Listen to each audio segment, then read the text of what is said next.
watching Hanging with Bears. Today's episode, I think 3:30. We're almost there. I'm your host, Copper Bear, and today we are bringing on Louisiana Black Bear. So we'll let some people pop in the chat. We got Bra Bear, Andrew J, good to see you. Joe Gagan, Chris Backwoods is here. What's going on, guys? Louisiana Black Bear popped in. Mountain Linda, Pacific Northwest 360 joined. So, exciting. Part 330. We're not quite to 333. We're really close. At least I think it is. Maybe it's 329. I'll have to look again. But River Bear is here. All right, we've got quite a bit of people. I'm going to send a request. Invite. Let's hope that there's no technical issues and it works well. All right, perfect. I can hear you. Hey, everyone. Howdy, how are you doing? I'm pretty good. Robear's here, 329. Thank you, Andrew J. Oh man, if I knew we were only a couple away, I would have waited for 3:33. I scheduled mine so far out, but people always want to be like that one, but yeah, it's going to be in probably around Tuesday, Wednesday, maybe. So all right. We'll see.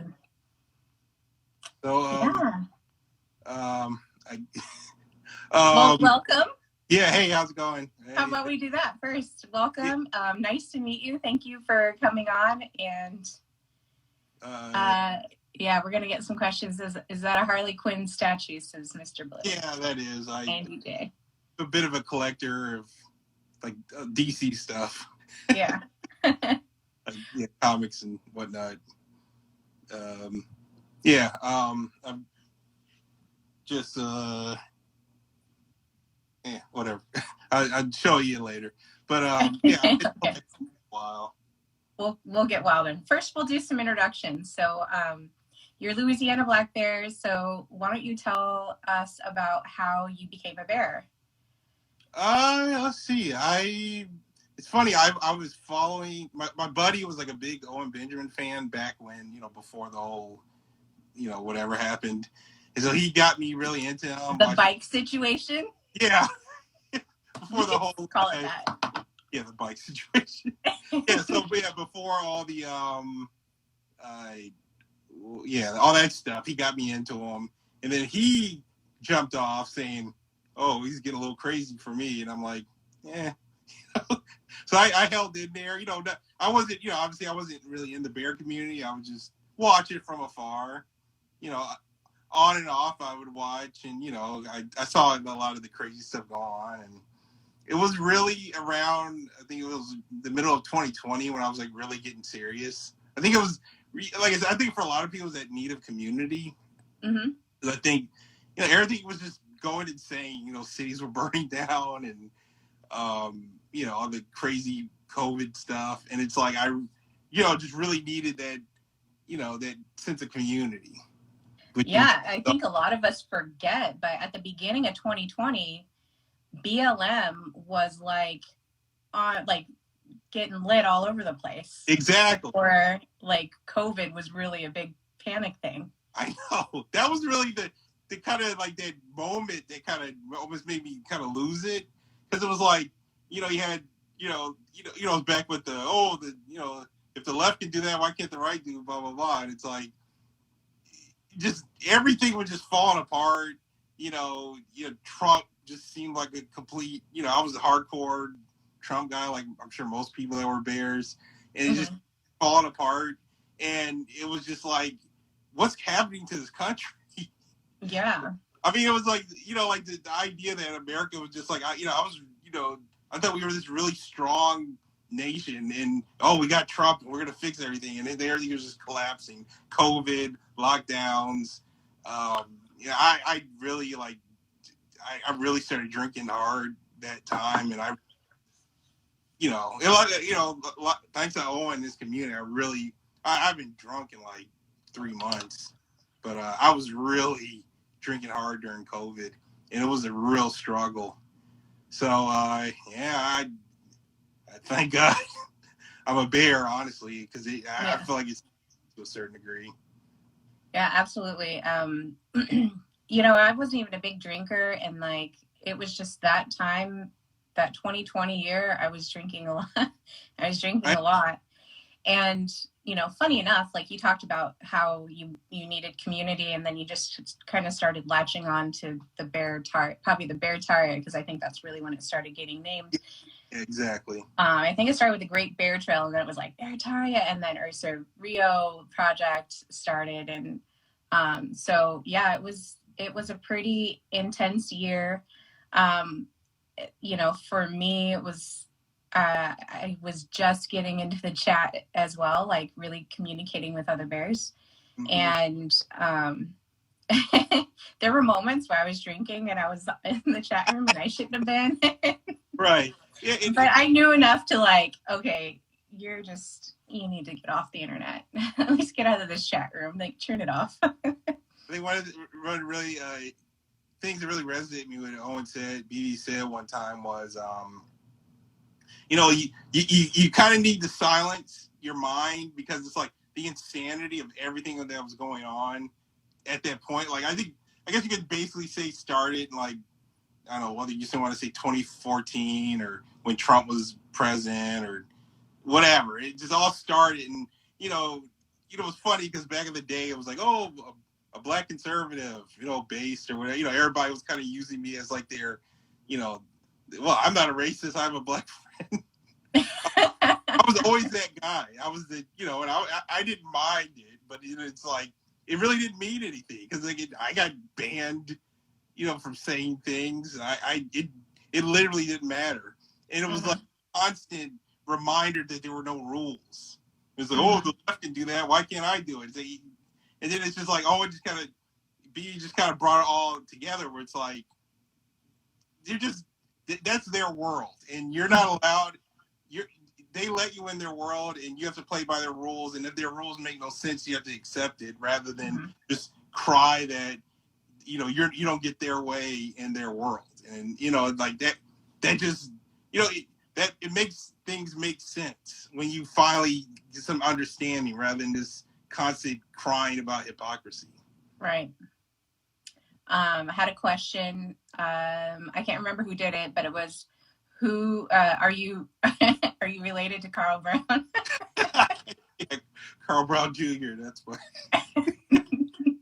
No, I've had a number of, I guess, base blacks. I mean, my dad, he was really, he taught me carpentry, and he, taught me right from wrong. So I guess my dad was a bit of a Carl Brown, you could say. Yeah. Well, as long as he's like sticking around and teaching you, I think that's a good Carl Brown. Yeah.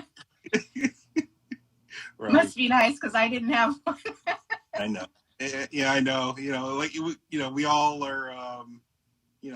We're blessed to have what we have in our lives. But the thing is, we keep going. We have other people in our lives to help guide us. BB's especially a person like that. You could say, just to, yeah. I think that's why a lot of the gammas kind of spirals because they need that, and they kind of latch onto him and think that that's him. Right, your new dad, the dad. Yeah. Are you my dad? Right, exactly. Which, like, for me, it was like he's like a big brother. I don't need a dad. I had a dad, but having that big brother, the guy, that can make sense of the world for you. That's what he. Yeah, that's how I view him too. Is just like a brother, like a really good friend that just has really good gravy, knows how to dish it. Right. So another question I saw was, you're in Louisiana, obviously, because Louisiana Black Bear. So what part of Louisiana, if you don't mind just being really vague about disclosing that? I live in Kenner, which is it's near New Orleans. Oh, okay. Yeah, it's about 10 minutes away from New Orleans. Nice. And then have you been to bear meetups down there or anything? I haven't had a chance to. I heard there was one not too long ago. I didn't find out about it till it was over, but it's not a big deal. Probably wouldn't have been. But no, I'm definitely going to try to eventually. But hopefully, because I think it was up north, and that's like hours away. So. Yeah. Yeah, I'm like, oh, it's in this city, or it's in this state, and I'm always like, oh, this person should connect with this person. And they're like, That's all the way on the other side of the state. Yeah, no, it's funny. Like my nephew was like, "Oh, come visit us in Austin," and then it's like, then they're just like, "Oh yeah, well, I also want to go to this part of Texas too," and it's like, yeah, it's like 3 hours away. Like Yeah. Texas, like you forget that just because it's a state doesn't mean like everything is like an hour from one another, whatnot. And Texas is its own world. I know. It is very long. It takes a long time. So let's see. Overalls are crucial. Yeah, I'm about to get a pair. Yeah, you're gonna have to. So when we were chatting, it sounds like you own your own business. Mm-hmm. So maybe we can start talking about that. Yeah. So me and my mom, we have like an art business. She's a photographer. I've been painting most of my life. My dad was an artist too. He, started. We started. They started their business about, I would say about 15 years ago. There's a local market in New Orleans where we sell out of for the most part, and basically, he was painting his whole life. He traveled Europe painting back when he was like in his 20s. So he had his whole big catalog of art, and she's been a photographer since she was like 15. And they were like, well, shoot, and then just working normal 9 to 5 jobs in the meantime. And it's like, well, shoot, we have all this, stuff. Let's actually sell. So, they started their business. Basically going through like local, avenues, whether it's like going to Office Depot, like to print out product, or different print people. But the one thing that we've done recently is we've really invested in a lot of our own infrastructure, in the sense that we bought like gigantic printers and things like that to make our own product. So it's like a lot of what BB's been saying about become your own infrastructure rather than always rely on everyone else. I mean, it's cheaper, and I'm in a position where I can even make product for other people, which I haven't really done anything with it, but I have like started a smaller side business where I print things for other people, whether it's like banners or wedding photos or whatnot. But yeah. So you're an artist painter, or is that what I'm understanding? I'm sorry. Like you're doing art, like artistry around the town, or just small things like publishing for people? Oh, well, well, that's the thing. I mostly paint for myself. Oh, okay. Or I guess not paint for myself. I mostly paint things like, I guess like, like just different landmarks of New Orleans. Like there's a cathedral that's really popular, or certain restaurants that are really popular as well. So yeah, I paint things. I mostly paint tourist stuff, but it pays. Fortunately, it went from being to a point of I having to work a job and do this to, actually, paying for and making a whole living off of selling for myself. So it's we're very fortunate to be in a position to have the kind of business we do. That's really awesome, just to be really independent and not have to report to anybody. Right. Someone says about my art, I do have I have a website. I guess I can link it, or I'll just post the link on my I'll make a post after this. Yeah. Or I'll post some examples of my stuff. Yeah. Yeah, it would be really cool to see like some of the art that you're making, because the bears are really creative, and I think that creative process really taps you into something that's really honest, and it really gets like what's inside like out. And it's pretty incredible seeing some of the art that our bears can create and make. And you know, it's just really awesome, like from pottery, or you know, just knitting, just all these just different processes. It's really amazing to see.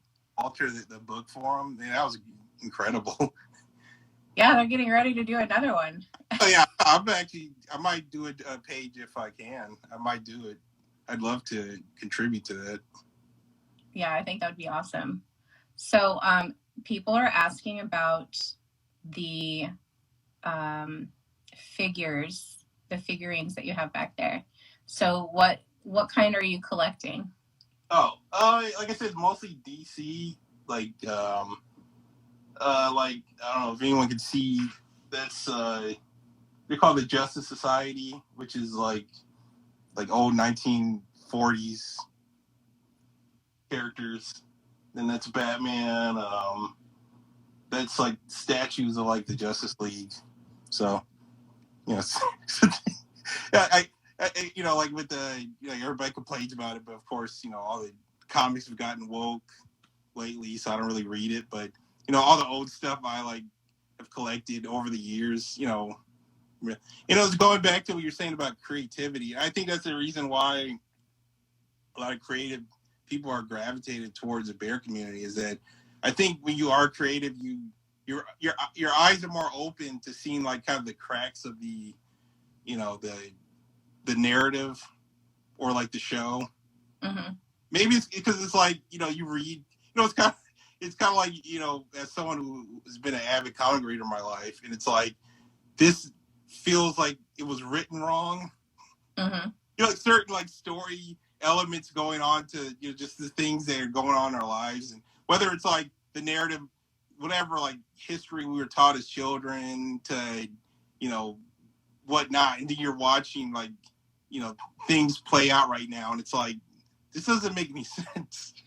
It's like it goes against the script, and I think a lot of people, like, because I notice a lot of people that are like watching like, you know, Star Wars and whatever garbage nowadays, and it's like just unwatchable. And I know a lot of friends who are, you know, just kind of just, you know, still plugged in, and they just love it no matter what. And it's like, this is a horrible show, and it's like, oh, it's Star Wars, and I'm like, and I think that's for, you know, people in the bear community. It's like the story, the narrative, the script it just isn't good, or it doesn't make any sense, and it's like BB always says, it's like, you know, they're getting desperate, and they're just throwing anything against the wall.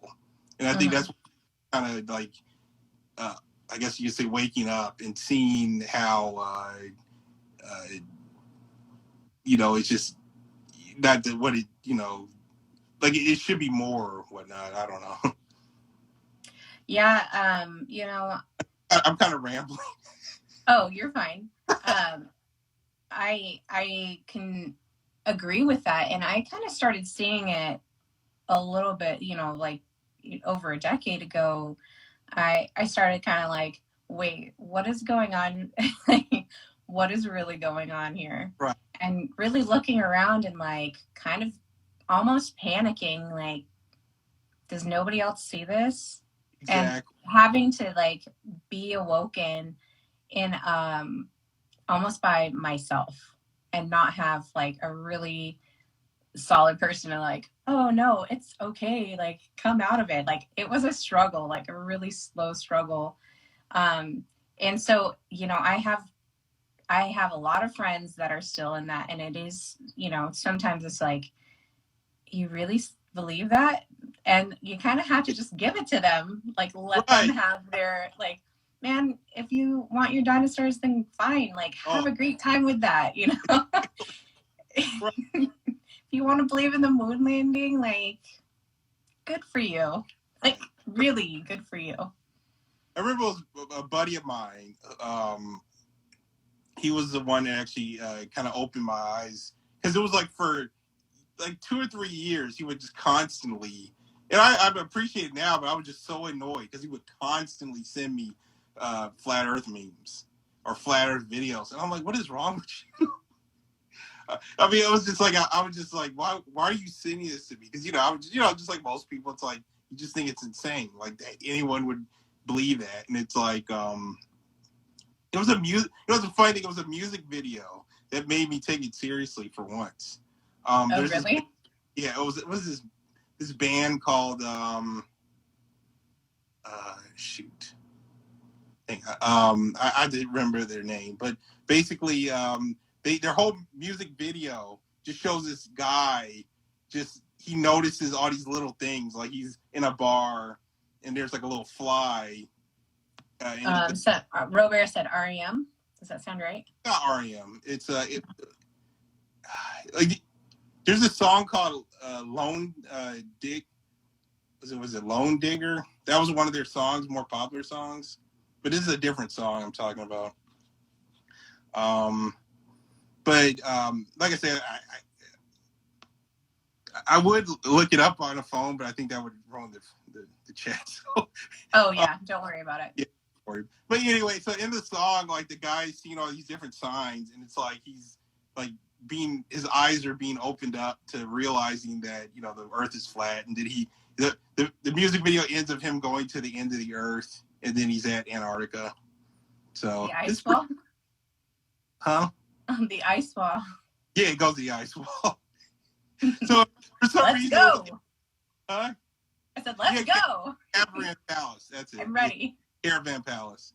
See, they have a song. I forget what it's called, but one of their songs, the music video shows them going to the ice. Like this guy is like looking at all this truther stuff, and then he ends up at the ice wall.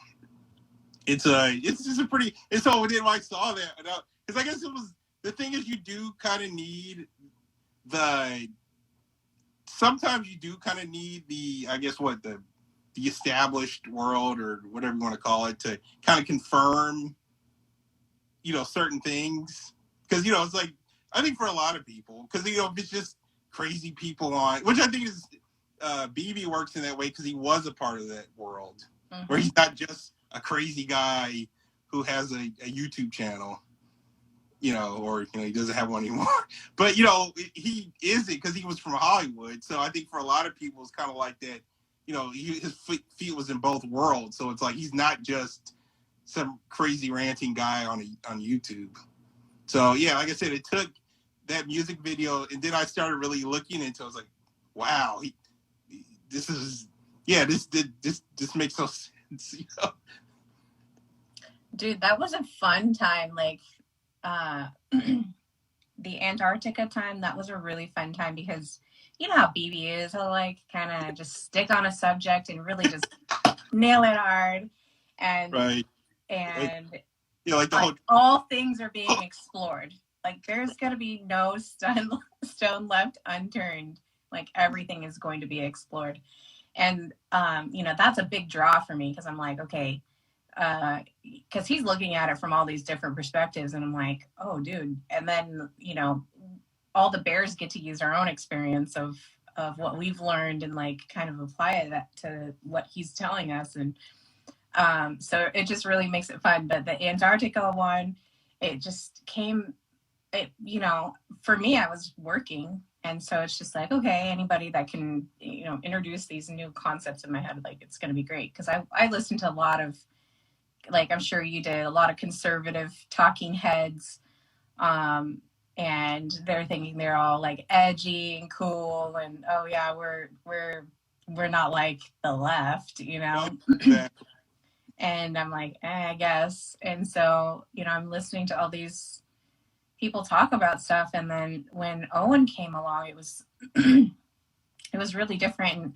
And funny enough, it was the transition from CRTV to Blaze TV, because I was like, Glenn Beck gay. The end. Like, I don't care. Nobody's going to convince me otherwise. Like, that guy's gay. Oh, yeah. And, so I was like, yeah, Blaze TV, like really, I'm not supporting that guy. The guy's a gay guy. Right.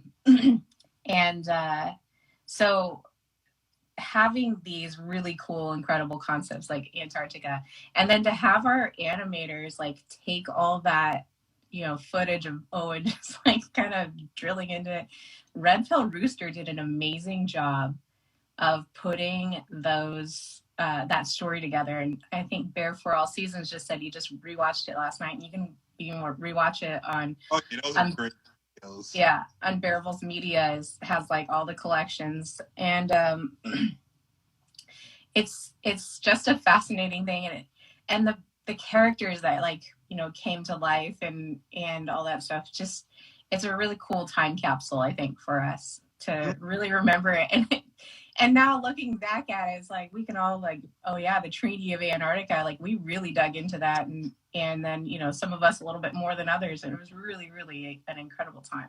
I know. Yeah, I know. That was a great resource. Like I totally got my mom like, yeah, I remember like I tell my mom like the flat earth stuff. She's like, what are you talking about? And I'm like, and then I show her like Red Pill Rooster, and she's like, wow. Like, they really just, it is an easy resource to kind of open people's eyes at stuff. Just like I said, sometimes you don't want to just hear some, I talk about BB because, people love him, or he can be a little abrasive to some people. He's coming in, hot on a subject, but to have something like a cartoon, opening people's eyes, like I was. Oh yeah, by the way, the music video is called Moonshine. Mm-hmm. Oh, Cavern Palace.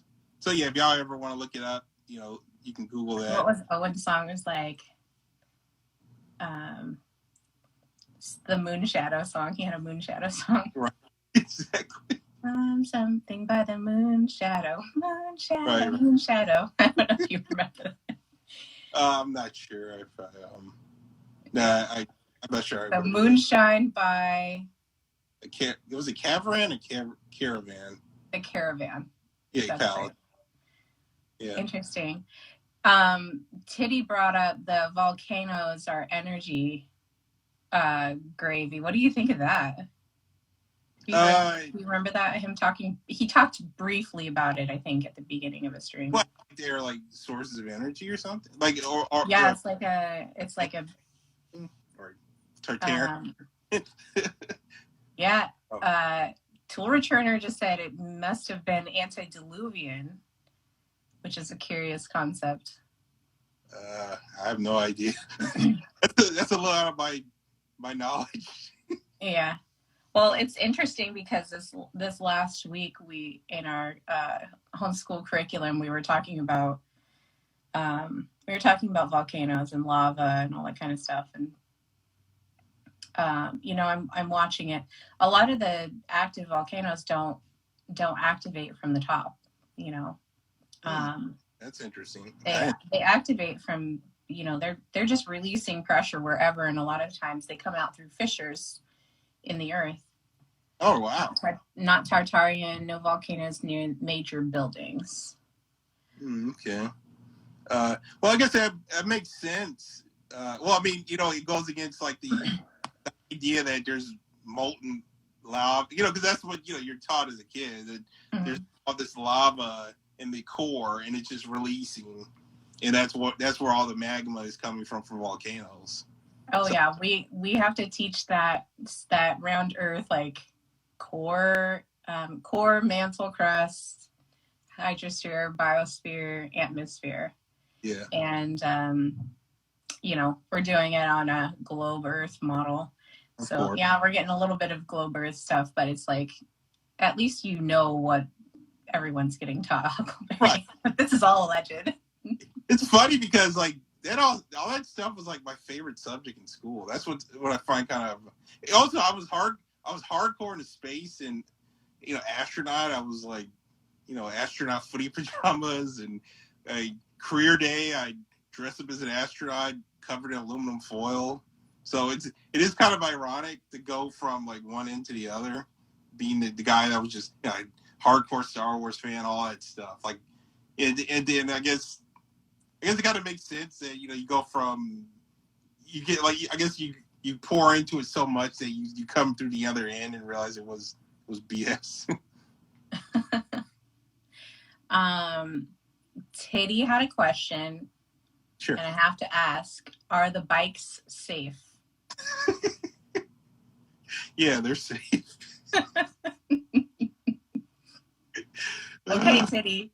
Louisiana Black Bear says he's not going to take your I've bike. got my bike. Don't worry. I'm not going to take yours. He's got his own bike. It's like a specialized, if you know what that is. Oh, It's what like is it? It's called a specialized. A specialized? Yeah. That's the brand. Oh, it's like okay. a real bike, mountain bike. That's awesome. Mountain biking? So you do mountain biking? Huh? Do you do mountain biking? I used to a lot more. Be honest, my health isn't where I want it right now. Like weight, kind of gained a bit in the last couple of years. Kind of needing to get back to the the health I was. But no, I used to love mountain biking actually. Is there a lot of places out in that area to do mountain biking in Louisiana? Not really. I mean, just kind of ride on mountain trails, but it's a very low altitude place. But there's a lot of awesome trails. But yeah, you'd have to kind of leave, or probably go more up north, maybe to mountain bike. Mm-hmm. What other things do you like to do? Like, what other kind of hobbies do you have? What are you doing? Like I said, I like to paint. I like to I guess you see all my stuff in the bag. A bit of a collector. Really getting into custom stuff.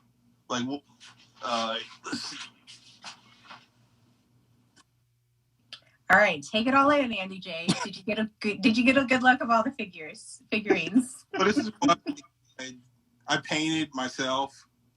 It's called. It's from Warhammer. He's a Space Marine, Imperial Fist. So that's one of, and so I'm getting into that. Custom painting, custom figures and stuff like that. So it's kind of, one of my more. This is one of my hobbies, I guess. Oh, nice. Do you do any gardening, or do you have any chickens? Like, what kind of bearcary are you started? I did just start growing some plants. I've got like a tomato tree. I'm kind of then I'm just growing some lettuce. So I got one of those inside arrow gardens. Mm. But then I'm also looking at we're kind of in between houses. Like I'm thinking of buying my own house soon. But I guess like Phoebe said, I could always just make a garden and just leave it for the next people that live here. So I guess that is always a concept. But I have been growing sort of individual plants like tomatoes and lettuce. And, I am thinking about getting chicken soon. So, it's slowly but surely getting there. Donna Face is looking to getting grow bags. They're pretty handy. Okay. Yeah, definitely. I think, are those the fabric grow bags? Is that what you're talking about, Donna? We'll just ask her and throw it in there. Awesome. Let's see if any other... you guys go ahead. Feel free to pop questions in the chat. And... there was remember there was a thing I wanted to talk about. It was called accuracy versus precision. Mm-hmm. That I kind of wanted. It was just it's funny. So back when I was in high school, I had this marine biology teacher, and she basically gave us rulers to measure something, and everybody. With all the same rulers, they were all exactly the same. We were all measuring. I forget what we were measuring. So then she showed all the scores, and we were all pretty much close. And she said that, you were all right. I mean, or not, you were all very close, but all of you were wrong. And she explained to us that the rulers that she'd given us were, she had specifically marked them incorrect. but they were all the same, but they're all incorrect. So it was a lesson she had given us on the difference between accuracy and precision. She said that we were all precise because it was within the realm of the tools we were given, but we were inaccurate because we were wrong. So that can explain, like, let's say a lot of people who, let's say, are in a specialized field. Let's say someone who works for NASA, and they're giving all these specified tools to understand, like, whatever, a telescope, or like the little box where you can look at, wasn't there like a little box to, I forget what, look at a star or something. I forget what it is, but and then only you can look at that box. The Lucifer telescope. Yeah, something like that. So basically, the people that have their rules and their tools that are made specifically for them and they're taught how to make, they're being taught precision, but they're not being taught accuracy. Accuracy is to actually have the truth. But so you can be accurate without being precise. And if you're accurate without being precise, it's like a shotgun. If you have a shotgun, you shoot the shells, and it's like it's near your target, but it's not on your target, then you're accurate, but you're not precise. If you have a sniper rifle and you're just like, 20 yards away from the target, but you hit like a rock exactly, it was a precise hit, but it was an inaccurate hit because you didn't hit it right. So I just think that it's a really interesting concept for a lot of people who are like, well, how could how could a person that's an astrologer or whatnot spend 20 years being an astrologer? Because not all of them are liars. Some of them have just been not told the correct or they've been taught certain things where they're a genius in that field, but the field is being hampered by the truth. So yeah, it's just a really interesting concept that I think a lot of people should look into, because it can help break. I think it helped break a lot of people who are like this idea that, oh, so you're just saying that they're all lying to us. It's like, no, a lot of people are kind of in their specialized fields where there's a lot of compartmentalization, I think. Right. Yeah, the compartmentalization is why it makes it so easy to lie, because I don't think that they're all lying on purpose. What they're all doing is they're giving their specific zone of expertise, and it's easy to veer that person away from the truth, even though they're doing what they were taught to do. Right. So. Well, I think a lot of that begins in school. Like when I was in public school in the 80s, 90s, I was really good at memorizing all the stuff that they wanted me to memorize. Same here. It's like, okay, it was effortless. I didn't really have to be there in order to get good grades.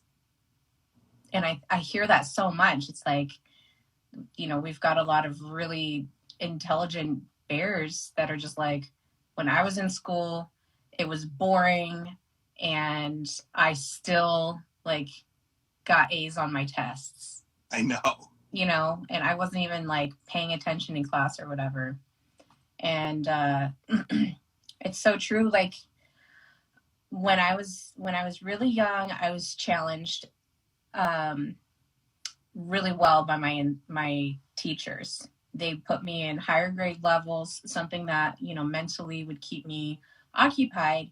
And then once I had to move and I went to this new school district, well, they didn't do that. They weren't giving me, they were like, nope, you have to go back and learn with the rest of the class.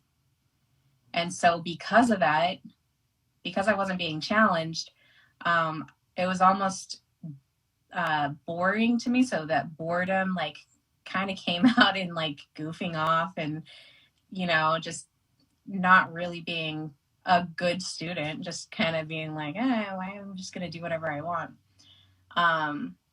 And I think that we all desire that really strong challenge to be, like you said, accurate and precise. Like we really want to like a lot of us really want to fine tune that in ourselves.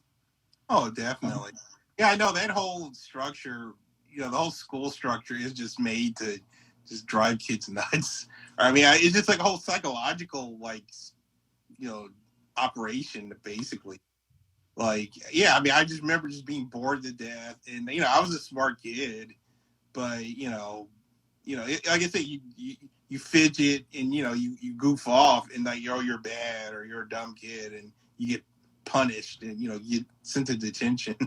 When it's like I was, just as smart as, a lot of the other kids. But and then, I just think about now, like being on the internet and like just this, the people I'm friends with now, or, like you see these like people on like, I guess, 4chan, and they just come up with these insane like things. Like, a lot of them aren't, astrophysicists or college graduates, and then went to Harvard or Yale. But you have these guys online who are just figuring out things that, so this idea of just putting intelligence in this box of, education, I mean, or just higher education, or even, elementary. I mean, there are high school dropouts who are just, highly intelligent. And, oh man, let me tell you a secret. That's not really secret. When I got my bachelor's degree, I probably spent like the latter half of my college life barely skating by, like doing the bare minimum, like hardly applying myself. Like some stuff was interesting to me. Like I really enjoyed statistics. It was very challenging. There's a lot of numbers in it. I could crunch them, and there's a lot of data and information that comes from it. And so I really, really enjoyed that. And then there was probably a couple other classes, but there was a lot of classes where I was just like, check me out of here. And I still graduated with honors.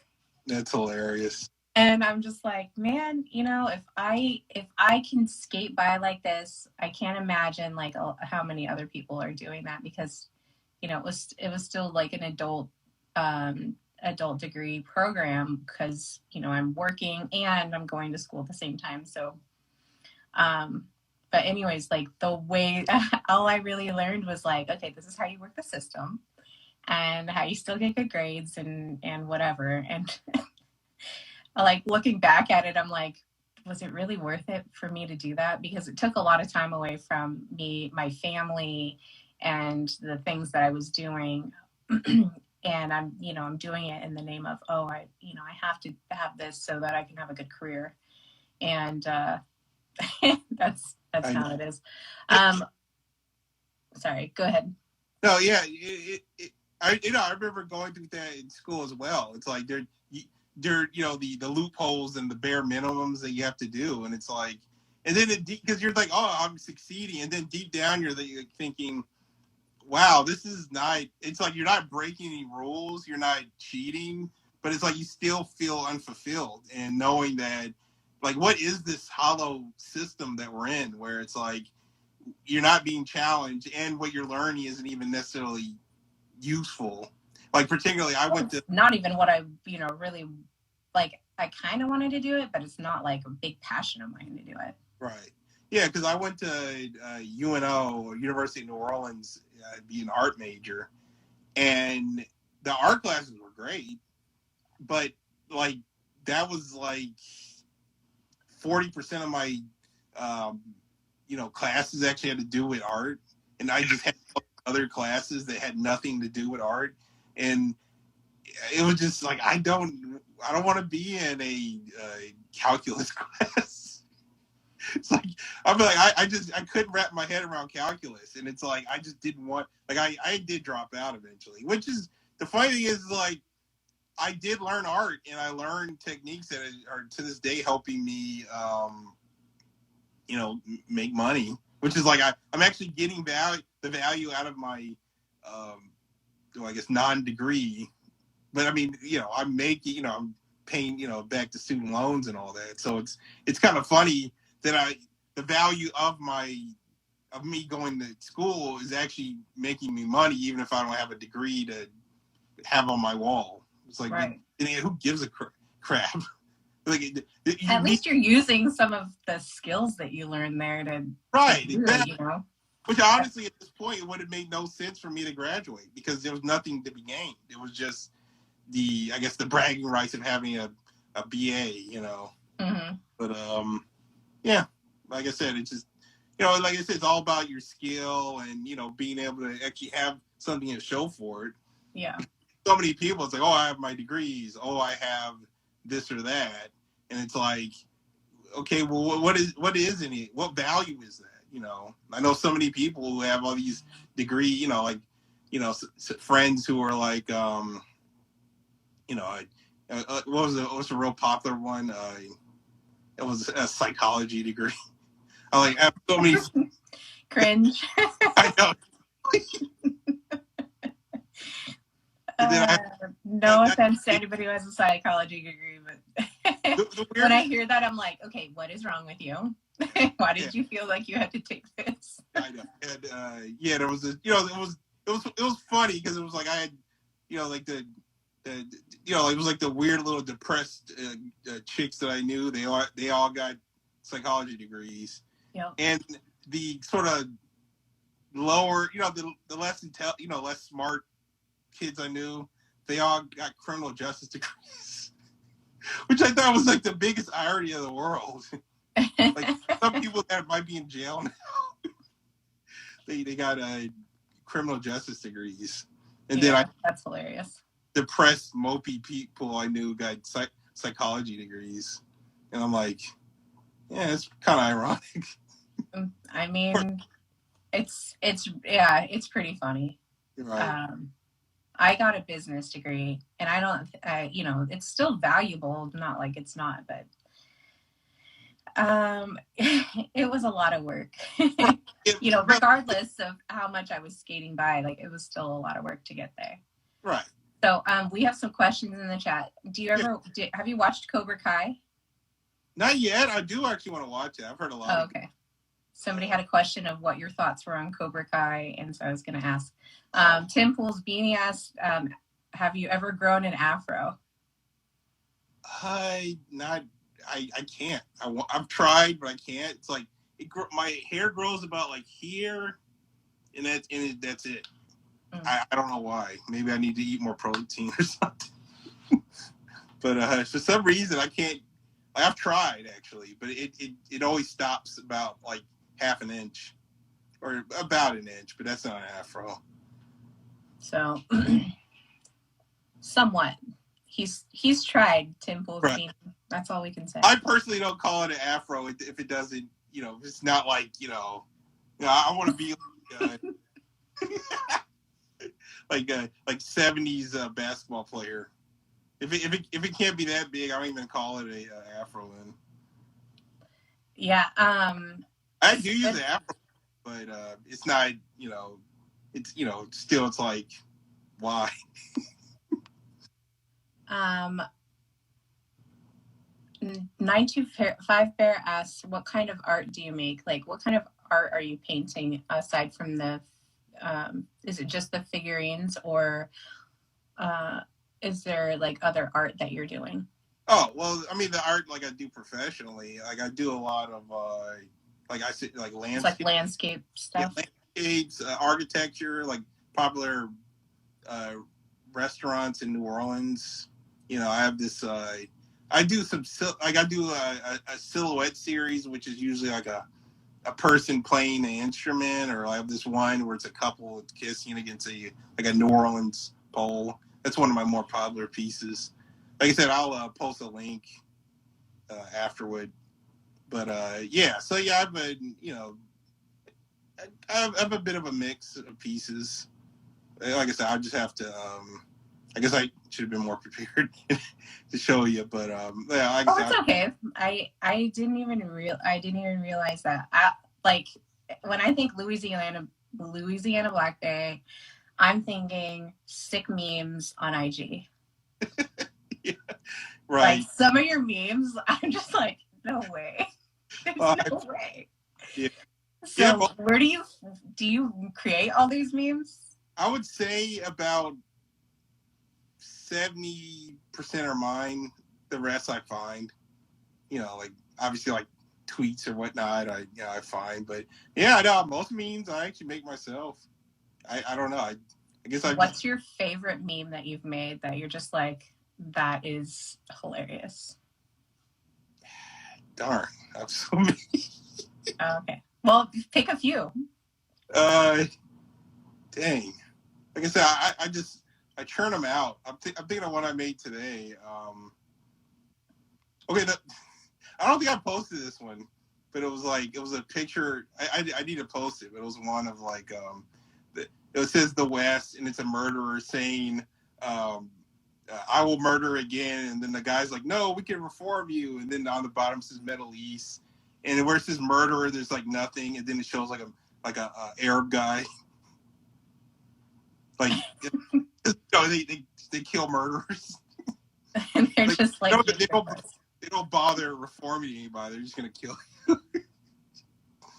I mean, they've been doing that for centuries, and it kind of works. Right. Yeah, You go in there and try to meddle. That's hilarious. What's another one I made? Dang it, I don't know. I wish I would have had a separate screen just so I could look at my page or whatever. But I don't know. Can you think of one I made that you liked? There's some women ones that are like so spot on. I can't think of any in particular, but there's some women ones where I'm like, damn. The makeup one? Pardon? The makeup one? The one where you put on makeup, it dries your face. Oh, yeah, that one. I saw that today. And it's like a cycle. You eat a bunch of vegan food, and all it does is make you inflamed. And so you need to wear makeup, and it just continues the cycle. Yeah, I mean, I wear makeup, but I don't do the makeup like the 2021. Like, I don't know what the decade would be called, but whatever the decade is, they've got this tranny makeup. It's just what it looks like. You can't tell if they're men or women. Like, that's what's funny about it, where it's like you'll see. Am I the only one? I think no. So. Like, I even showed my son. I was like, I saw this picture. It looked like a woman, but it was kind of like it had makeup on it, and I'm like, I just look at it and I'm like, can't see the apple. So I'm just like, I show it to my son. I'm like he's 16, not my 9-year-old. My 16-year-old. I showed it to him and I was like, okay, is this a attractive woman to you? And my son's like, yeah, no. and it was nothing wrong. Like, it would have been a beautiful woman, but it's just like the eyebrows and the like the layers of bronze and lighting, and I don't know, like, it just I don't know what's up with girls like that today, where I guess it's just this intense hyper, like, what's really weird, especially with, I guess boys have their own issues obviously, but the one thing with girls today is that they're one hyper direction or the other. Either they become hyper feminized into sort of this ridiculous need to look like Kim Kardashian. Mm-hmm. Just these the crazy lip fillers and just the clown face. Or if they're like a tomboy or whatever, they're like, oh, I'm a trans guy, and they get their breasts cut off and shit. And it's like there's no medium that's like allowed with a lot of like girls today. It's insane, just depressing. They all feel like they have to pick one extremity. Like, you can't just be a girl who just is a tomboy, or you can't just be a girl that's just kind of that's just girly. You have to be. Dude, I was such a tomboy when I was like in that age. When I was a girl, like I would never wear pants. My mom's like, you have to wear pants. We're gonna be out in the middle of the fields and in the middle of the forest. Like, you have to wear pants. And so we would negotiate, and I would wear a dress over my pants. So I had, in many of my pictures, I'm wearing pants underneath my dress. I'm like, I'm a girl. I'm not wearing pants. So we this is before the cool tights and all that kind of stuff. you know, the 80s, 90s, before like NAFTA kind of ruined supply chain a little bit. I was wondering, I wonder if women are tomboys. Like, I wonder if women being tomboys makes them more predisposed to having sons. Because I don't know. I mean, I have 2 of them. Right. Maybe. I don't know. Who knows? It's just because I've noticed with women, a lot of women said they were tomboys. They didn't like to be girly when they were little girls, and then when they were teenagers, they liked being more feminine, probably to attract a boy. And then it seems like more often. I was rugged. I was like, nope, I'm running. Like, I'm walking all over the place. I'm running. Like, I was adventurous. Like, I was not being girly. Right. Not until I got like a little bit older. Like, so 16, 17. Right. So one thing I've noticed is that maybe it's like that sort of predisposition, so that when you do have sons, you know how to handle them. That's just a thought I've had. I don't know. I was a Tim boy. Things I think about. Yeah. Well, I mean, it's good. Who knows? That's good. Yeah. Barbara Zena Bear says, I was a tomboy and I have 2 girls, 1 boy. I mean, you're so right though. We were having a conversation in one of our chat rooms and you're right about how women, they're on extremes. It's like you have to choose an extreme. They like oddly feminized. It's oddly feminized, I'm going to say, because Kim Kardashian, I think, is kind of part of this catfish tranny makeup situation. Right. And then you've got this other one where it's like going the other way, chop my hair off. Right. You know. And it's like, you can't just be a sort of a, like a socially awkward girl. Like it's weird because I remember when I was, like about 10 years ago, those were kind of girls that I was like most attracted to, just kind of date. They were girls, but they weren't like trying to be hyper feminine and whatnot. And it seems like a lot of those, you don't see that kind of girl anymore. Like it's like almost like they feel like they have to be, I don't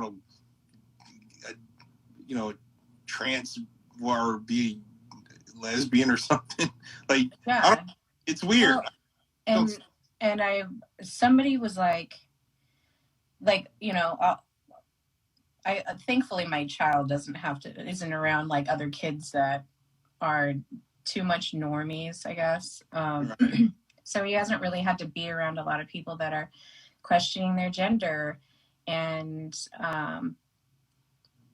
anyways, I was reading about an experience that, one of my friends were saying, and it's like, I had to tell my son about that. His friend is now gay. Like, she's no longer a girl and whatever. And it's like, for us as truthers and knowing that we've been talking about this trans agenda, like Owen's been going at the trans agenda for the longest. Like, that's the one thing. That's the one truth or thing that he's really started out with and was really powerful with.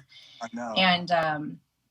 And any time that I see it, and you just do a little bit of like deep diving into that person's life, they've been sexually abused. Oh, definitely, almost. And it's just like, protect your kids, you guys, because that's what happens. There's a situation in my family where that did happen, and now I'm seeing the whole fruits of it. I'm like, let's do some scientific method. This, like, yeah, maybe there's other factors that go into it, but there is a direct correlation here with abuse, sexual abuse in particular, to where these women can't be tomboys. And man, being a tomboy was great. I was like climbing trees and just starting fires and I remember not caring. Young girls as friends, and we'd all just go to the creek and just rough it, get dirty. It was great, but it's like it's just not allowed with girls today. It's sad. one thing I've been following, like, I'm not really. I go on Twitter every now and then, just to, you know, I don't really post anything. I just like to see what other people say. It's kind of like jumping in the, you know, the lion's den to see if there's anything interesting. But one thing I've started following are these girls who are like, you know, they call D-trans girls, and they were like, when they were teenagers, they were trans, and then they realized that it was wrong. And it's just it's interesting to see their insights, and you know, because a lot of them are starting to realize the lies about I guess feminism and this this egalitarian idea that men and women are exactly the same. And one interesting tidbit one of them said today was a lot of them are under this mindset that if they like say a lot of trans girls are girls that try to become boys or whatever, they really think that if they had been born boys that they hadn't been abused. Like a lot of them are abused, and they believe that for some reason, which of course is ridiculous because tons of boys are abused. Right. But yeah, for some reason they just, I guess it's just it's just this, this whole idea that if you're born a different way, that you're, the grass is greener mentality. That somehow if life was a different way, and like, where are these parents that are, caring about their kids? Like, I think that particularly in my situation, from what I've observed, if the father had stepped in and said, I love you, this is not true. Like, right. You are not a boy. Right. You are a girl. Right. And just was like, I love you, and showered her with a little bit of like fatherly love, that all of this like trying to commit suicide stuff would have been avoided. Yeah. And it's so serious, and it's like it's hard to watch. And then not only in my own family, but I can name at least 3 people that I know closely that have had this same experience with their daughters. And you think about all the public school like teaching the sodomy, like I'm like, parents, come on, like let's get it together, like right. Protect your children. That's your posterity. Yeah. That's your posterity, and you're just throwing it away. Well, this girl I actually dated for a while, like a decade ago, I just found out a couple of months ago that she apparently became a boy. And a similar situation, no father in the home. She was, real depressed, kind of, like I said, it was just the kind of, those kind of girls that are just kind of, need that, and probably, I think she said her mom had a lot of different boyfriends, and God only knows what those guys did to her. Mm-hmm. And it's as sad as it is, I'm kind of not shocked to find out that happened to her, or she became that. And we're still kind of relatively new into this, where it's almost culturally, socially accepted. From like the like in the main culture, in main part of our society, there's groups like us where we're like, no, that's just, we're not gonna say lies, like we're not doing that. Right, exactly. And it's really heartbreaking, especially when there's little you can do to intervene in it, because it's not your fight, and it's like you just kind of have to give it up to God and like let God. Yep, that's it. Like, let God do his thing.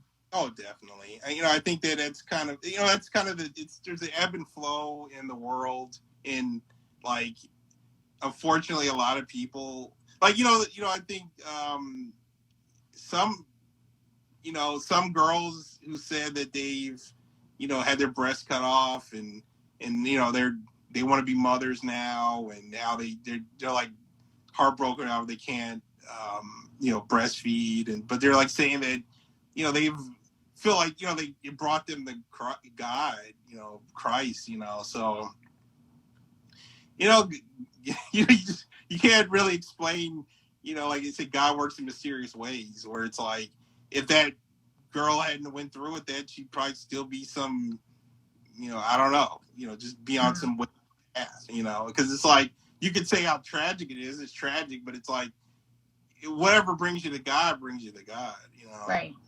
But because the one thing I will say, and I know it would be ironic from followers of BB, and people say, "Oh, it's mean," but the taunting can kind of be pointless.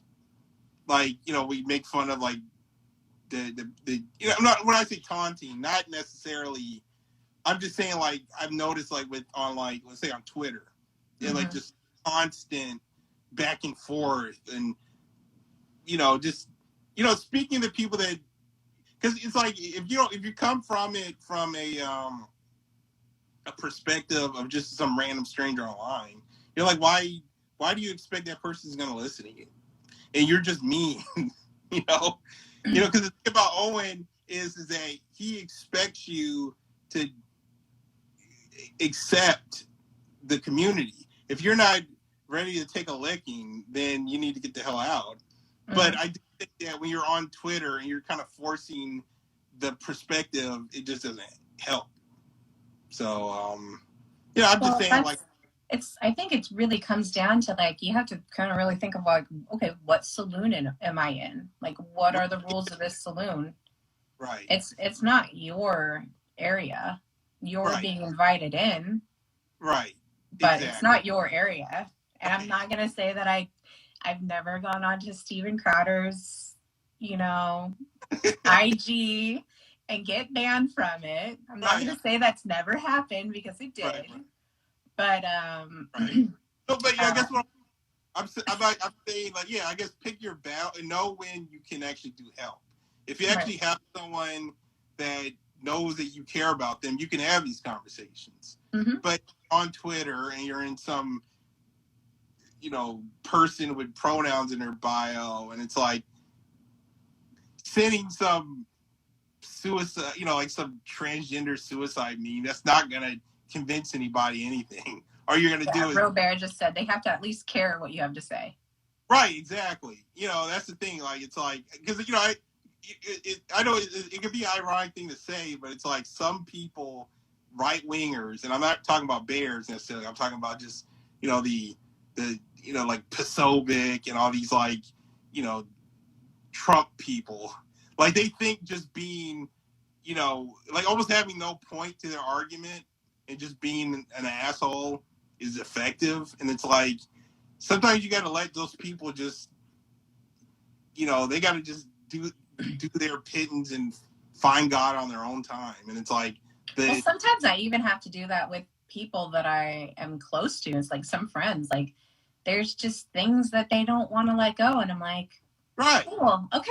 Well, like I said at the beginning, it's like, okay, you want to keep your dinosaurs? That's cool. All right. Keep your dinosaurs, Right.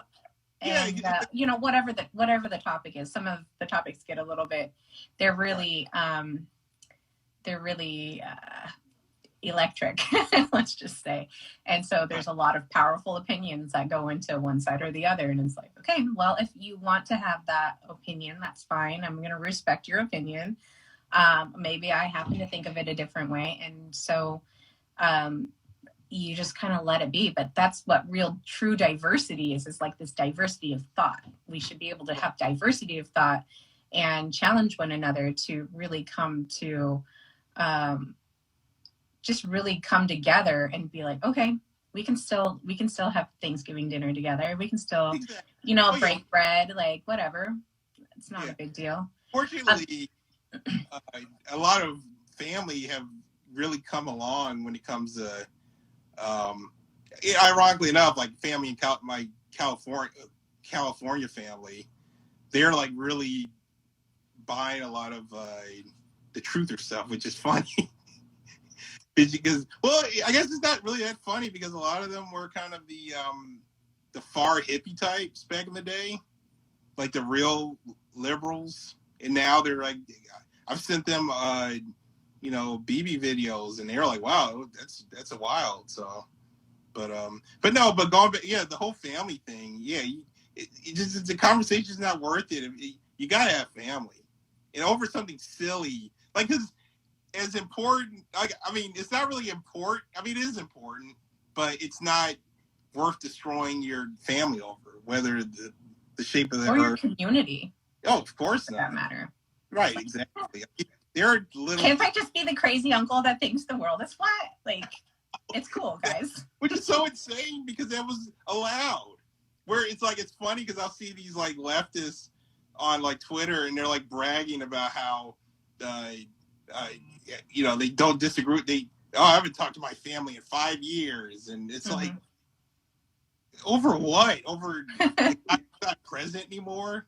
The guy that didn't do anything to you personally, that you're still able to get your abortions and your whatever, your other godless nonsense. You're still able to do all that. You're not going to talk to your mom because of the asshole that's not even present anymore. I mean, it's just pathetic.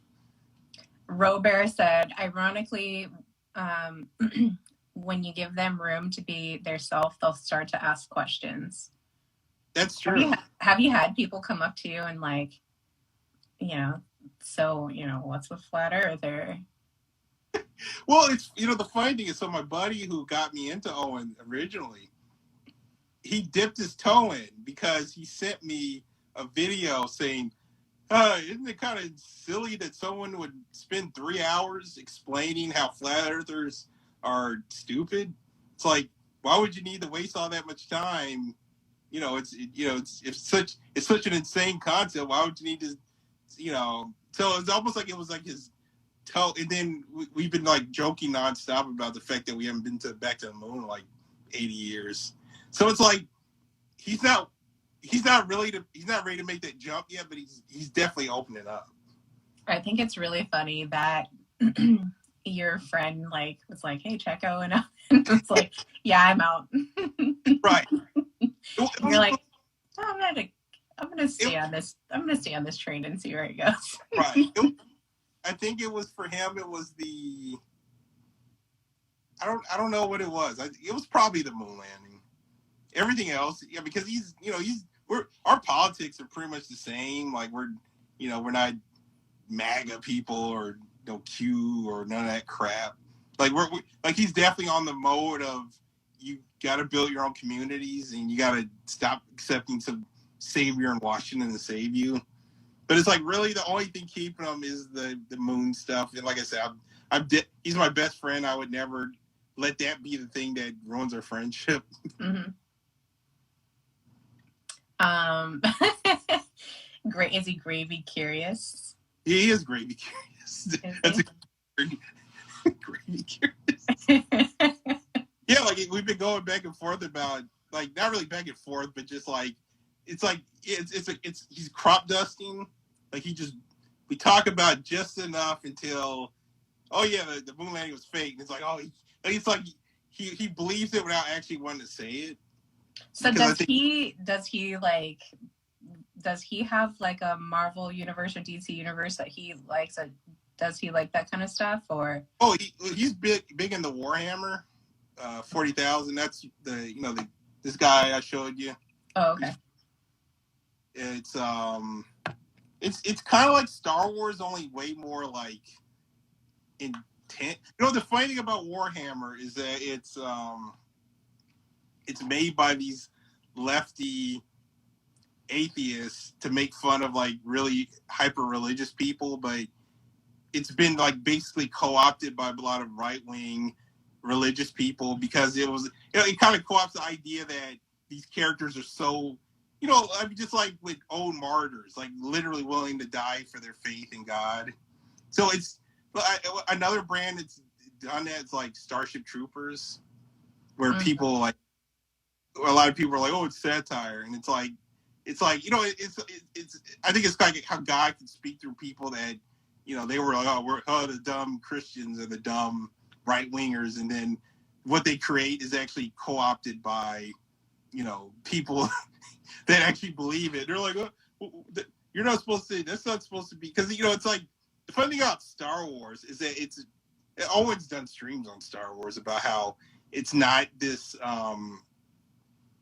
Like a lot of these hero journeys are very just corrupted, and Absolutely. yeah, like I think the main thing was the Force being like this. Like it's not, the Force isn't God.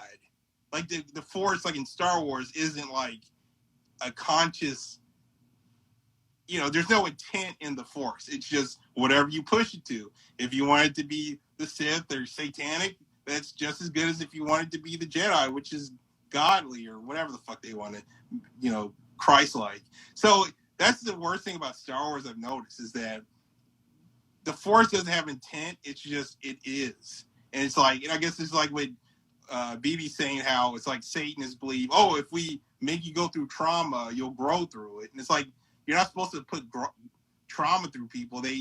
If God is intended someone to go through certain struggles, they need to go through those struggles, but don't force it upon them. But like in Star Wars, it almost kind of glorifies a lot of those concepts. Mm-hmm. And like, there's like, oh, it's very rudimentary in philosophy, and it's very just, honestly, just satanic. And it's funny saying that as someone who's read like God knows how many Star Wars novels. But the funny thing about the novels is that a lot of those are written by guys that really put a lot of interesting philosophical stuff in it, because Star Wars itself is pretty hollow. Mm-hmm. But, like the movies, like, but of course the crazy thing about Star Wars is like the prequels, where you have Palpatine who's like controlling both sides of the war, which is like, I mean, it was funny because I remember Hegelian dialectic much, guys? I know. I remember being a kid watching those movies and being like, what? I thought it was dumb. Like, I thought the idea, like, I don't even know how they let George Lucas do that, because it's like, it's like, I guess, like I said, if you seek truth, you get truth, because I guess it really doesn't matter, because I guess, there's a million people that have seen the prequels, and if you tell them about like World War II, and they'll just call you insane. Like, what are you talking about? Both sides of the war. So here's a random conspiracy theory that is dumb, but I just thought of randomly. So they recently came out with a movie called Wonder Woman 1984. Like that Wonder Woman. Oh, Wonder Woman. Okay. Yeah. I heard it sucked. I didn't watch it. But I just thought it was funny that came out like exactly when the pandemic hit. And I was wondering, did they name the movie 1984 because they didn't want people to actually read about 1984? Or maybe they did. Yeah, like it's just so random. Like, why would you name the movie 1984? You could have just named it Wonder Woman 1980, or like, what was so great about 1984 other than the book 1984 by So I don't know. It's like a dumb conspiracy theory, but it was just a random one I just kind of thought of, where it was like, why would you name the movie 1984 other than we're like fucking. It was like the end of 2020. Everybody's like in this sort of hazy world. There's no sports or whatever. And like the biggest movie to come out was this silly Wonder Woman movie that I heard like no one liked. I didn't even bother watching. But it's like, if you had Googled 1984 probably during that period, it would have all been Wonder Woman and not the book. Yeah, like nobody's working. People are chilling at home, and they're like, what's this 1984 business? Right, I know. Like, I mean, who didn't see 1984 memes like crazy, like during, like, so it would have been interesting. Like, 1984 dropped right when, like everyone was like, yeah, lockdown, and then you see the memes, and then there's a freaking superhero movie called Wonder Woman 1984, and I'm sure anyone that went on Google would. You probably go on Google now and probably that movie would pop up, because they do stuff like that where it's like if you Google something that's related to the thing is going to pop up more. I mean, just like if you Google Amazon, you're not going to get any Amazon Forest posts. The first like probably 10 posts are going to be the store Amazon. Right. Oh yeah. So, they got that algorithm. Right. So it's a silly conspiracy theory, but it's probably more truth to it than whatever. Like the silliest ones seem to. I haven't watched like any. I haven't really watched any new movies that I can think of in like such a long time. The last. But movie? There was a question. I think from Bear for All Seasons, wanted to know what you think of the new upcoming Batman movie. It looks pretty good. I'm actually pretty excited for it. It's probably gonna be the first time I've been to theaters like 2 years just to see that. And it's not just I'm a big Batman fan, but it looks like they're actually, it looks like it might be worth watching.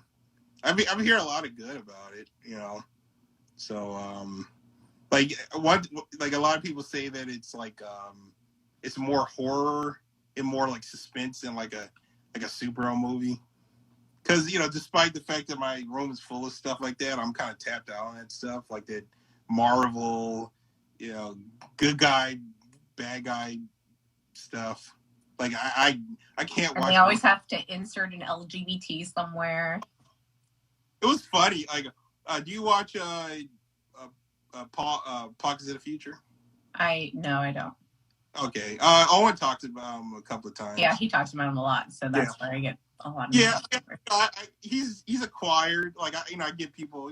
He definitely doesn't believe all the stuff we believe for the most part. But he said he did a really good review of this movie called The Eternals, which is just like it's this Marvel movie that's just like ridiculously satanic. I mean, it was just like it really just shows you like them forcing this sort of satanic agenda on people. And of course, like in it, there's a gay black guy who for some reason invented nuclear power.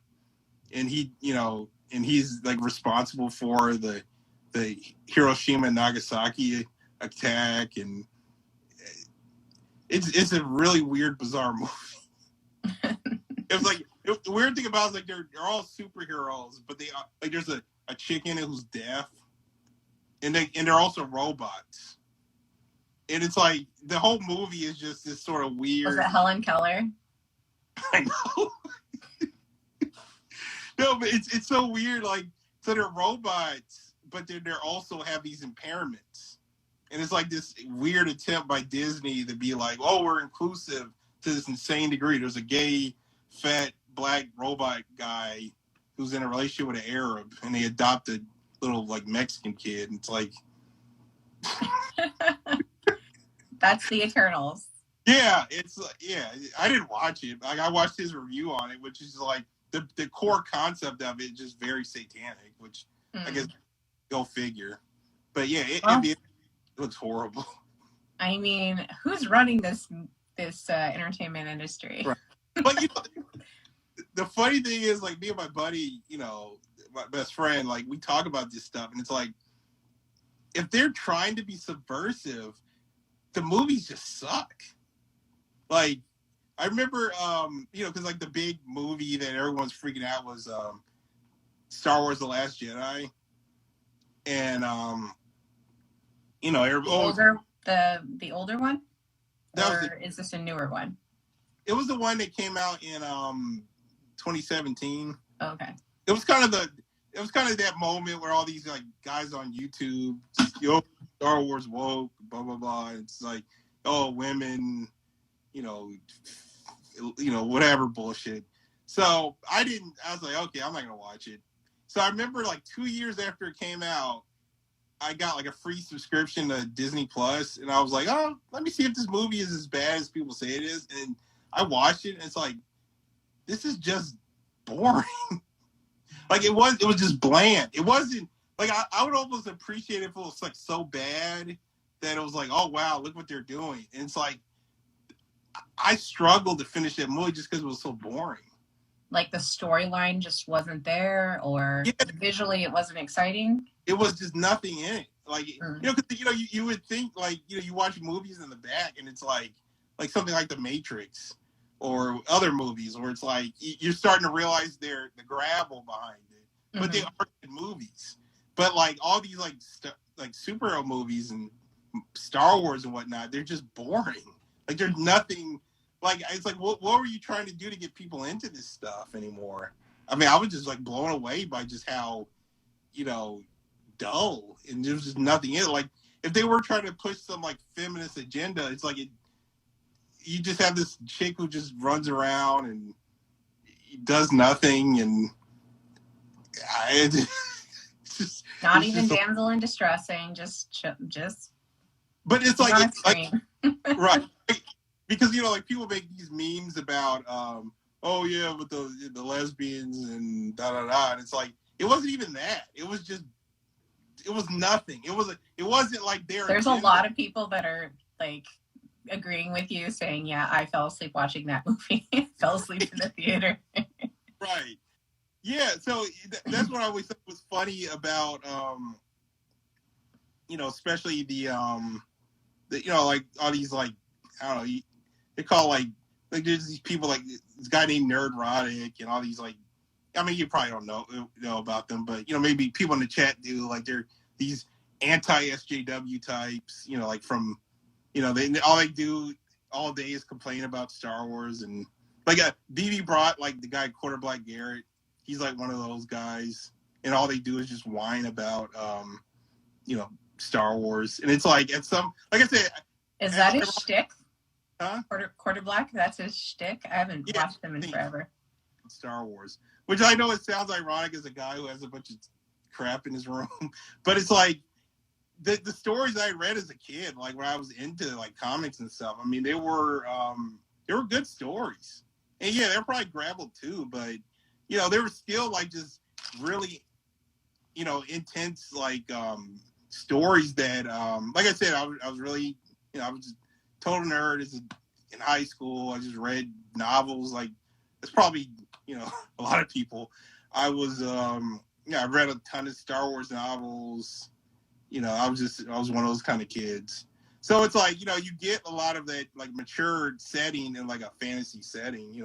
Like people who are really into like Lord of the Rings and whatnot.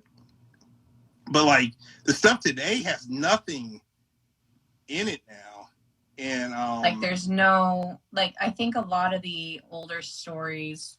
Toronto Drew Bear had a question of what you thought about the Joker, but just before we get to that question, I think a lot of the stories before, they had to like really go by this model of like making it exciting. Like the 80s the 70s, 80s was a really interesting time, and I talked with Spice Bear last week. There was such a for lack of a better term, magical or fantastical or just etheric tone in the movies. Oh, definitely. Like to make it like there was fantasy and people wanted that. You think about Princess Bride and The Dark Crystal and like all these movies, and even I think Star Wars kind of fit into that, where it was like you're watching this guy go on a hero's journey, even if it's a little graveled now that we're looking back at it. It was still like this really interesting storyline, and there was a lot of things going on that were just captivating.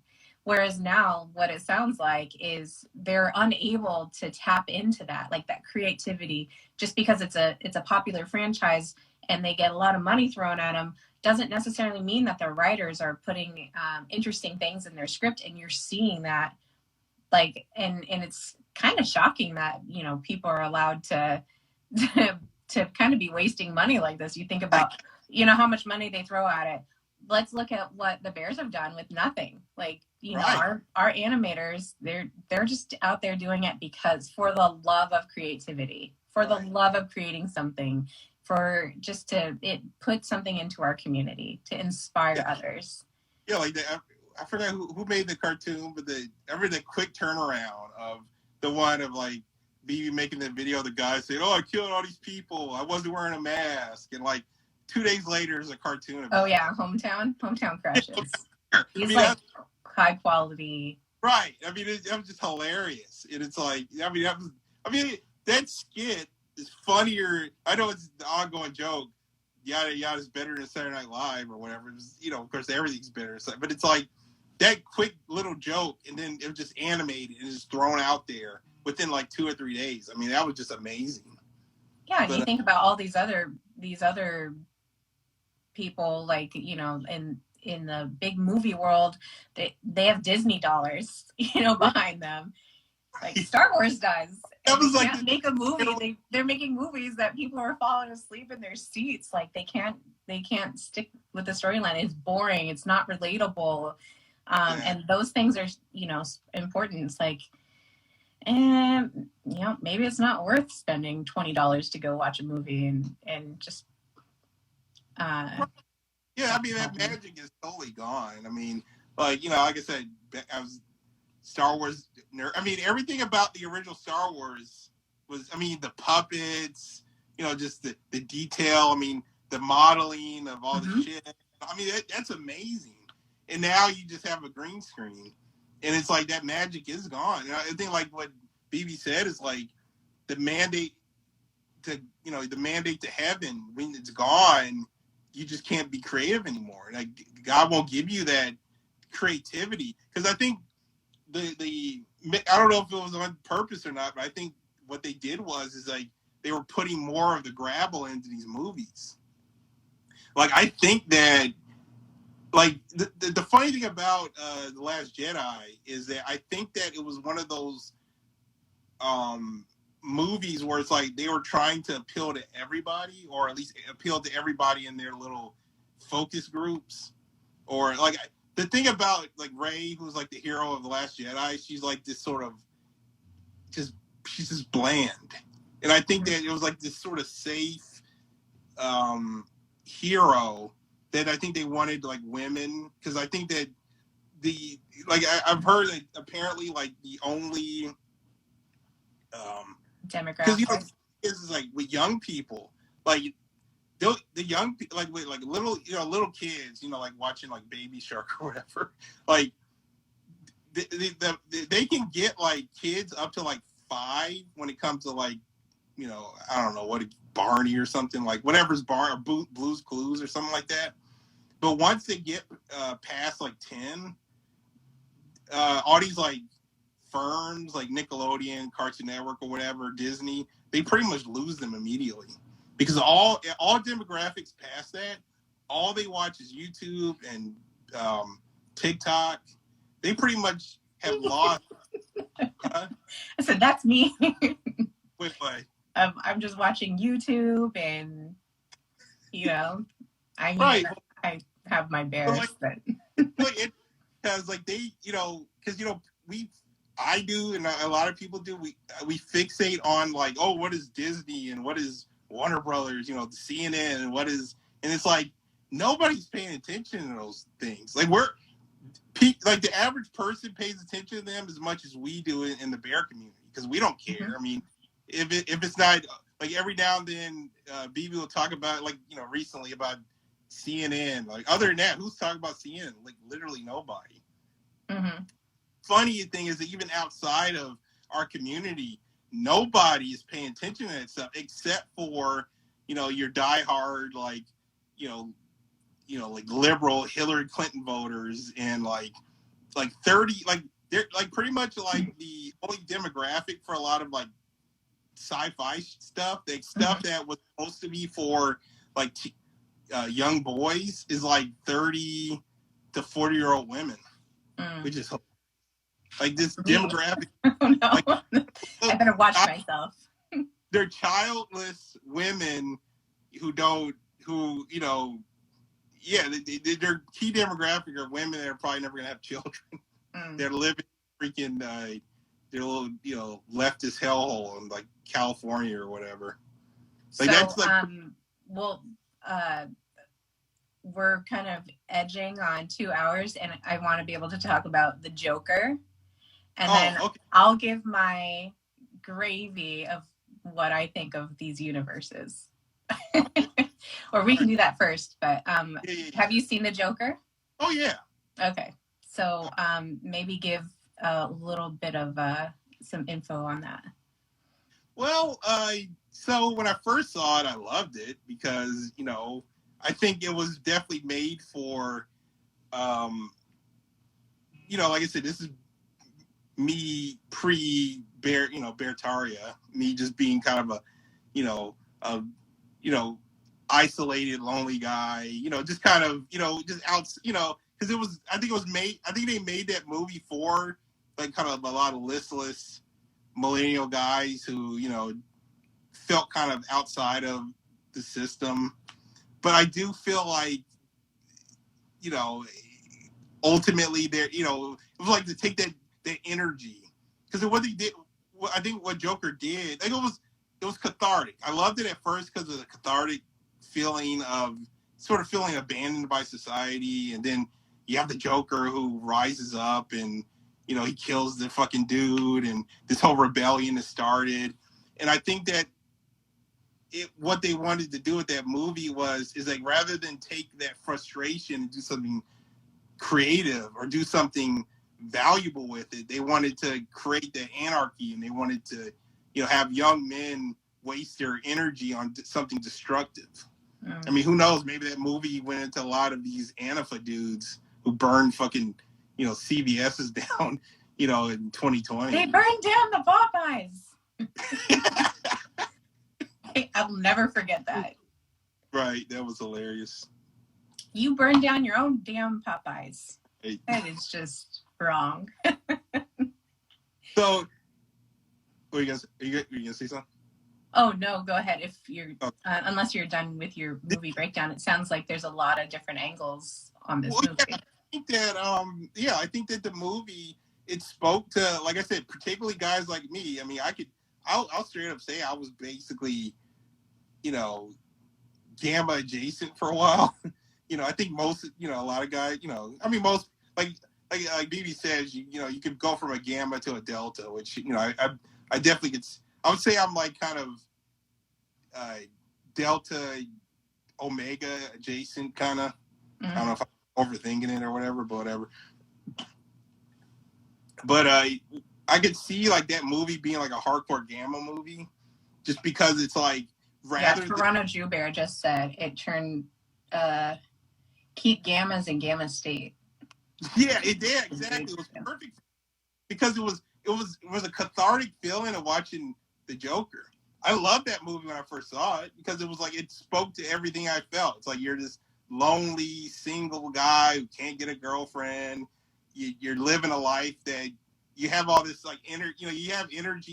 You know, you feel like you were supposed to do something with your life, and you know, you're getting shot down, and then it's like you just want to, you know, open up, and you know, you want to, you know, you take your revenge back, you know.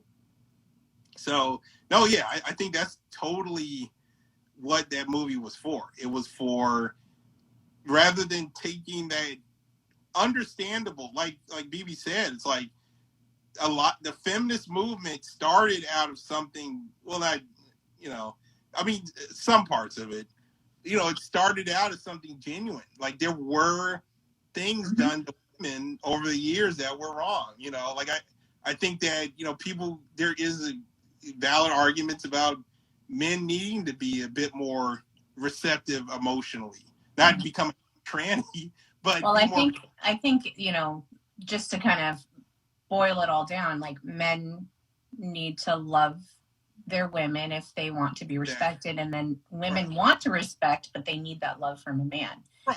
And if any of that is broken up, then you're gonna have issues. Oh, definitely. So I think that what really screws up people on that dynamic is that they feel like you need to do that for everybody. And no, it's like, your priority as a man is your wife and the people in your community. You don't need to fucking worry about the feelings of some, you know, angry little purple-haired woman on the street. Like, fuck her. Just avoid her. You don't need to validate her feelings. Like, just avoid her. Just like a woman doesn't need to worry about some asshole on the street. Like, he's not your husband. He's just some ranting douchebag. Right. And, you know, more often than not, a woman needs to be protected from a guy like that. A woman doesn't need to worry that he hasn't had a girlfriend in 5 years. Like, he's just he's probably a fucking rapist, some gamma loser. Yeah, that's interesting. You know, I think Owen's breakdown of the you'll have to help me out with the name, but the Batman movies. What's the director's name? The Dark Knight Rises, I think it was. Yeah, is it? What's that guy? Chris. That was that was the one with the Bane in it. Yes. I always thought it was. I thought his breakdowns were really, really interesting on those Owens, and the idea that the villains are actually good guys, and the good guys are actually the villains. I think we're kind of seeing that subversion in these characters, or maybe it's just part of the character that you can see it from either direction. Yeah. So here's my comic universe gravy, or just maybe a sci-fi universe gravy, because it could span on different. I think it goes on different. I think that those, the things that we think about the metaverse right now, where it's like going to be controlling and you're going to be really engaged in it, and there's going to be almost like a really deep connection to it. A lot of people felt with the comic realm. So, you got your Superman. It started with Superman and Spider-Man, and you have this whole universe of people or creations or characters or whatever that you can like resonate with. And, right. That's what we're thinking about in this metaverse. And so that's almost like this training program. And then, Star Trek came out, and there's this, it's almost a believable thing because it's so relatable. And then you have like Star Wars and Marvel and DC and I think that those were all kind of fields where they can interject, because if you think about, like, Looney Tunes was definitely used to promote war. Like, they were using that, like, they were open about it, like using that to promote war. So all of these universes are almost like metaverse-like breeding grounds where you can get into people's heads, and it was so exciting. It's not like anything of what people were living through. You can go pick up a comic, and then like you're in this world, and then you're so excited for that next comic, or you're so excited now for that next movie to come out. And we're thinking about our normies that are just like eating up all the information that they can in these worlds. Or I think Ryan was in here earlier talking about Pokemon or Magic the Gathering. Like, even in card games, you can kind of get involved in these worlds, or Dungeons and Dragons. And I'm not saying any of these are bad or good or anything like that. I'm just saying, like, these are all places where you can start interjecting information into people's minds. And I've played Pokemon. I've played Magic the Gathering. I've watched a lot of movies. I love Star Wars. I love Star Trek. And so, like, all of these things I've had experience in. But it's just because of that experience that I'm seeing that, especially when it comes to, like, your friend is like, I'm just not going to let go of the moon.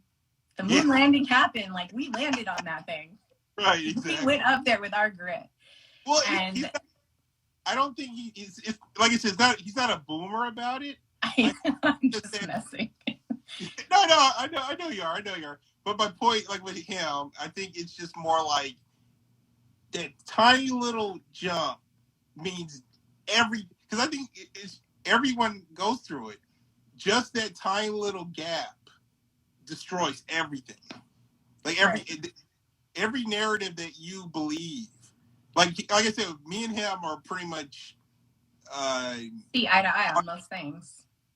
We're on the same boat politically, but there's still certain aspects that he won't let go of, just because it's like, I wonder if it has something to do with being I mean, I'm, single. He has like, 3 kids. Who knows? Maybe being a stressed out person who's dealing with stuff, and me being a guy who probably, I'm on board with, everything changing. Maybe for a guy like him, it's like, I'm not ready yet to have my whole world destroyed.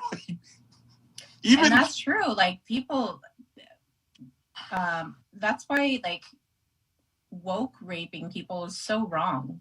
And trying to like pull them out of wherever they're at and thinking you're helping them is not necessarily always the ideal thing to do, because unless they're ready to do it and really face that, like it sometimes is really foundation shattering. And if you think about a shattered foundation, what does that do to a house? Like the house is not good. Like things are not going to work properly in it. Exactly. Like that cartoon that was a comic that like Wobbly Bear drew of like the guy who was like awoke and yelling at people, and then he just chills out, and then his family's like, "Hey, how do you feel about that?" And he's like, "Oh, well, why don't you help me garden first?" And then that's the approach you have to have. Like like he's gravy conscious and he goes in and out, but if he's ready for that conversation, I'm right here. I'm not going to force it on him. If he's ready, he's ready. Yeah.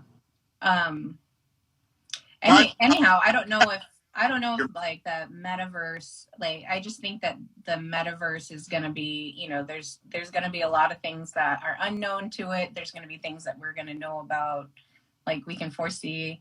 And it really boils down to how Owen just kind of, I haven't finished Friday's stream, but he's really just like, you gotta let God work out his plan. And it's like, we're just accepting whatever situation it's not like we want to be a part of it. It's like we're commanded to be in this world and not of it.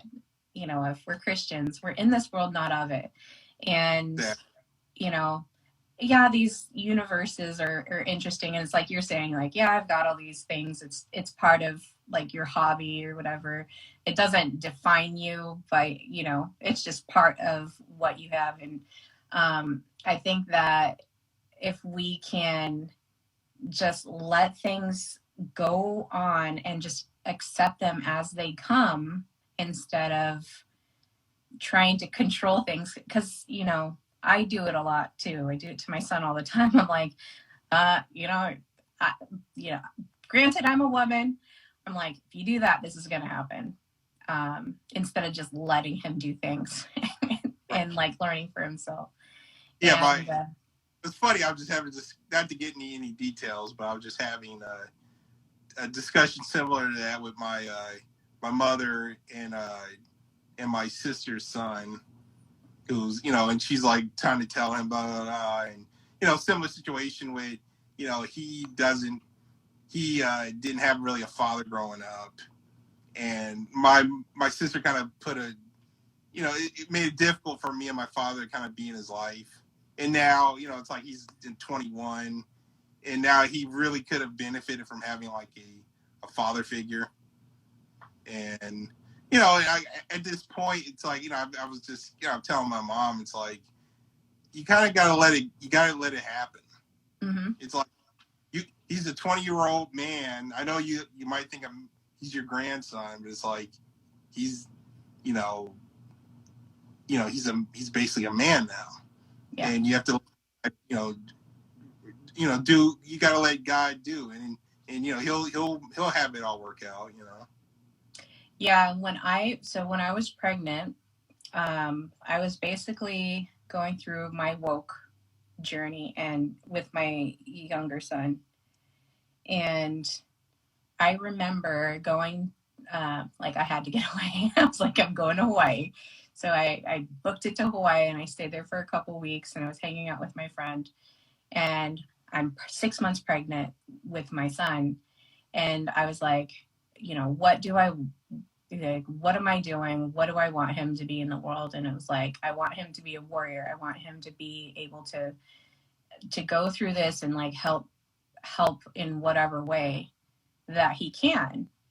And, you know, part of that is, you know, you, as a parent, it's like you want to protect them from the harms of the world, but you're also like having to train them to deal with the ills of the world as well. It's like you don't necessarily, you can't be extreme in one way or the other. You have to give them this balanced view of, okay, here's the world, and I'm just going to kind of guide you along and just try to make you the best person I can, whatever is in my power to do. Yeah. And as much as I wanted to protect him and not have him go through trauma and stuff like that, like he's still gone through trauma, and right. I can't look at his trauma and like put it on me like, oh my gosh, I know, because he's been through some stuff, but I just kind of have to like take that and say, okay, you know, it's God wanted it this way. Like, this is how he wanted it, and really give him back over to God. Like, okay, God, like, you know, you got him. You just let me know what I need to do. So, well, we're, like I said, we're almost 2 hours in. It's been a great chat. Maybe we'll get some last minute questions. We got 8 minutes to 8 o'clock here. I don't know what time it is where you're at, but it's almost 10. Yeah, and I'm sure you have stuff to do, or hopefully you can sleep in a little bit. Yeah. Well, no, I'm good. Yeah. So if anybody has any other questions, pop them in the chat. I've been trying to catch them all, so if I missed yours, definitely. But yeah, no, we had some really nice conversations. I know Bear for All Seasons. I was like, oh man, it's already been 2 hours. I can talk forever. But yeah, no, I just want to say, like, I love your memes. Like, I'm really glad to hear that you are producing 70% of those, because some of them are just really hilarious. Well, I'm glad to hear. Yeah, and I'm sure a lot of the Bears appreciate them. So everyone knows I'm not some, oh, that's my meme, and they're community memes. I want them to spread. That makes me happier than seeing a meme I made like 3 years ago, and it's on some like real popular like meme page, or like 10,000 views or likes. I'm like, yeah. I mean, I don't even care. I don't want credit. It's like I'm just happy my meme got out there. That's awesome. Yeah. Yeah. Sounds like everyone. Well, very good. Awesome. Well, it's been a great pleasure having you on. We got some sweet movie gravy. You know, I think that like all gravy is valuable. So anything that people can bring. And then it sounds like you're an artist. So, you know, just let me know after this and I'll post the link and people can come and check out your art. And then, Toronto Jubear asked, what percentage of Baton Rouge is grabblers or sodomites? I would say probably at least 40%. The other 60% bike thieves. So.